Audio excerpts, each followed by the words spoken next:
Chapter 4. Different Opinions. One evening at sunset, Jane Andrews, Gilbert Blythe, and Anne Shirley were lingering by a fence in the shadow of gently swaying spruce boughs, where a wood-cut known as the birch path joined the main road. Jane had been up to spend the afternoon with Anne, who walked part of the way home with her. At the fence they met Gilbert, and all three were now talking about the fateful morrow, for that morrow was the 1st of September, and the schools would open. Jane would go to Newbridge, and Gilbert to White Sands. "You both have the advantage of me," sighed Anne. "You're going to teach children who don't know you, but I have to teach my own old schoolmates, and Mrs. Lynde says she's afraid they won't respect me as they would a stranger unless I'm very cross from the first. But I don't believe a teacher should be cross. Oh, it seems to me such a responsibility." "I guess we'll get on all right," said Jane comfortably. Jane was not troubled by any aspirations to be an influence for good. She meant to earn her salary fairly, please the trustees, and get her name on the school inspector's roll of honor. Further ambitions Jane had none. "The main thing will be to keep order, and a teacher has to be a little cross to do that. If my pupils won't do as I tell them, I shall punish them." "How?" "Give them a good whipping, of course." "Oh, Jane, you wouldn't!" cried Anne, shocked. "Jane, you couldn't!" "Indeed I could and would if they deserved it," said Jane decidedly. "I could never whip a child," said Anne with equal decision. "I don't believe in it at all. Miss Stacy never whipped any of us, and she had perfect order. And Mr. Phillips was always whipping, and he had no order at all. No, if I can't get along with that whipping, I shall not try to teach school. There are better ways of managing. I shall try to win my pupils' affection, and then they will want to do what I tell them." "But suppose they don't," said practical Jane. "I wouldn't whip them anyhow. I'm sure it wouldn't do any good." "Oh, don't whip your pupils, Jane dear, no matter what they do." "What do you think about it, Gilbert?" demanded Jane. "Don't you think there are some children who really need a whipping now and then?" "Don't you think it's a cruel, barbarous thing to whip a child? Any child?" exclaimed Anne, her face flushing with earnestness. "Well," said Gilbert slowly, torn between his real convictions and his wish to measure up to Anne's ideal, "there's something to be said on both sides. I don't believe in whipping children much. I think, as you say, Anne, that there are better ways of managing as a rule, and that corporal punishment should be a last resort. But, on the other hand, as Jane says, I believe there is an occasional child who can't be influenced in any other way, and who, in short, needs a whipping and would be improved by it. Corporal punishment as a last resort is to be my rule." Gilbert, having tried to please both sides, succeeded, as is usual and eminently right, in pleasing neither.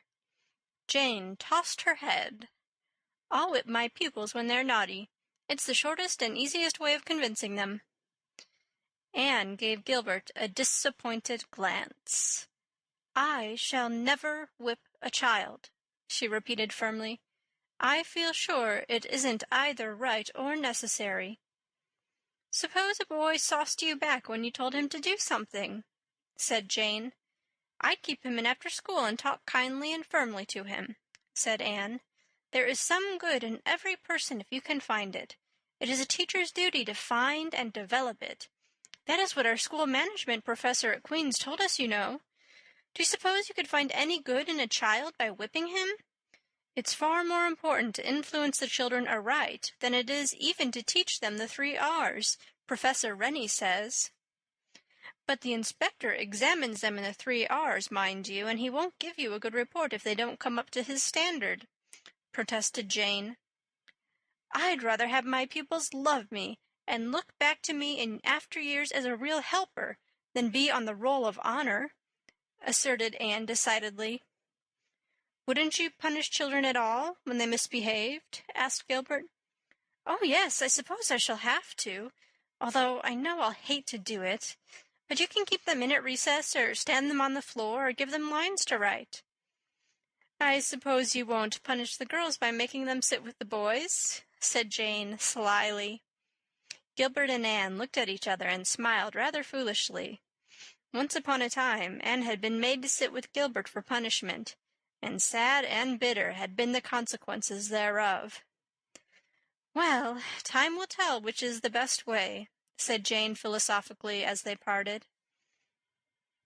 Anne went back to Green Gables by way of Birch Path, shadowy, rustling, fern-scented, through Violet Vale and past Willowmere, where dark and light kissed each other under the firs, and down through Lover's Lane, spots she and Diana had so named long ago. She walked slowly, enjoying the sweetness of wood and field and the starry summer twilight, and thinking soberly about the new duties she was to take up on the morrow. When she reached the yard at Green Gables, Mrs. Lynde's loud, decided tones floated out through the open kitchen window.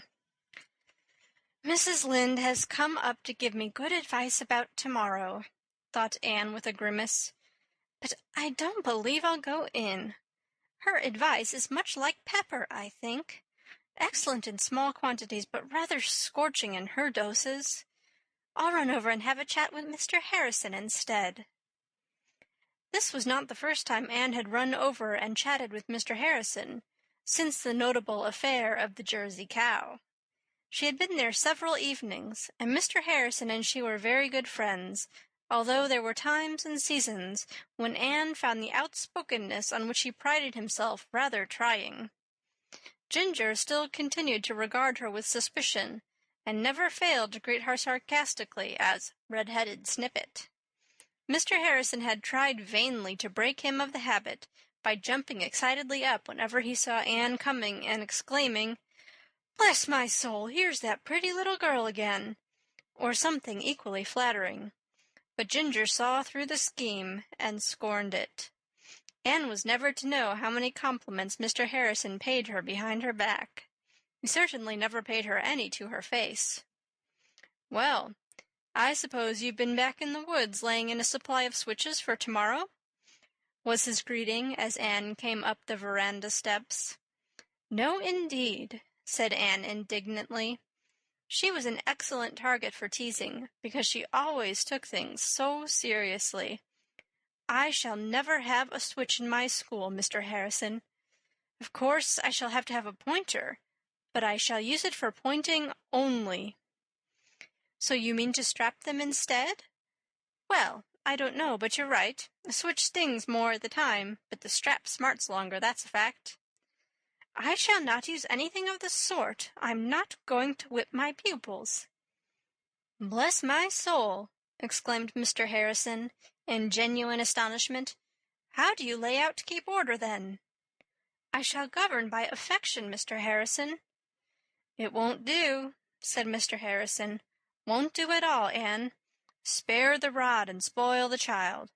When I went to school the master whipped me regular every day because he said if I wasn't in mischief just then I was plotting it." "Methods have changed since your school days, Mr. Harrison." "But human nature hasn't. Mark my words, you'll never manage the young fry unless you keep a rod in pickle for them. The thing is impossible." "Well, I'm going to try my way first," said Anne, who had a fairly strong will of her own and was apt to cling very tenaciously to her theories. "You're pretty stubborn, I reckon," was Mr. Harrison's way of putting it. Well, we'll see. Some day when you get riled up, and people with hair like yours are desperate apt to get riled, you'll forget all your pretty little notions and give some of them a whaling. You're too young to be teaching anyhow, far too young and childish." Altogether, Anne went to bed that night in a rather pessimistic mood. She slept poorly and was so pale and tragic at breakfast next morning that Marilla was alarmed and insisted on making her take a cup of scorching ginger tea. Anne sipped it patiently, although she could not imagine what good ginger tea would do. Had it been some magic brew, potent to confer age and experience, Anne would have swallowed a quart of it without flinching. "Marilla, what if I fail?" "You'll hardly fail completely in one day, and there's plenty more days coming," said Marilla. "The trouble with you, Anne, is that you'll expect to teach those children everything and reform all their faults right off, and if you can't you'll think you've failed." End of chapter 4.